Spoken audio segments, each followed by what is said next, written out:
May nagsasabi ng pangit-pangit daw ng mga video ko, mga live ko. Ano naman ngayon? Yun lang ang kaya ko. Alang naman maghanap ako ng maganda na hindi ko naman alam kung paano.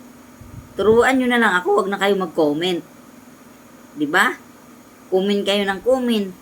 Reklamo kayo ng reklamo na hindi nyo naman ako tinutulungan. Kaya sana mamintas kayo kung may tinulong kayo sa akin. Wala kayong tinulong, kaya wag na kayong magreklamo.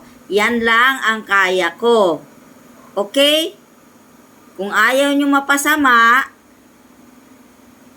manahimik na lang kayo.